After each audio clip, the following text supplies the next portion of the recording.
তো গাইস ফার্স্টে আমরা পিকেতে ল্যান্ডিং করলাম। তো তারপরে দেখি একটা মেয়ে আমার সামনে এবং সে আমাকে রাশ দিতেছে মারার জন্য। দেখি সে আমাকে রাশ দিয়ে ফেলেছে এবং আমি তাকে মারার চেষ্টা করতেছি এবং হেডশট মেরে তাকে লক করে দেই এবং তাকে ক্লিয়ার করে দেই। তখনই দেখি একটা প্লেয়ার আমাকে আবার ডাউন করে দেয়। ও মা, তারপর দেখি সে আমাকে লল মারতেছে। এটা মনে হয় মেয়েটার গার্লফ্রেন্ড ছিল। আরে কি বলি থুকু, এটা মনে হয় মেয়ের গার্লফ্রেন্ড ছিল। বলতেছি এটা মনে হয় মেয়েটার গার্লফ্রেন্ড ছিল, ছেলেটার বয়ফ্রেন্ড ছিল। গাইস অলরেডি কিন্তু একটা নেশে পড়েছে এবং তাকে ড্যামেজ দিতেছি। ড্যামেজ খাওয়ার পরে কিন্তু মেয়েটার বয়ফ্রেন্ড ওয়াল ফেলে দেয় এবং লুকিয়ে যায়। আমার তারপর দেখি ছেলেটার গার্লফ্রেন্ড আমাকে মারতে আসছে।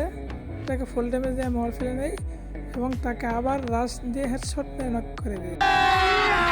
আমি এখন দেখি ছেলেটা আমাকে মারতে আসছে এবং আমি ছেলেটাকে কিন্তু উল্টো হেডশট মেরে মেরে দিই। তো গাইস ভিডিওটি যদি ভালো লাগে তাহলে অবশ্যই একটা করে লাইক এবং সাবস্ক্রাইব করে দিন। शाबाश बेटा।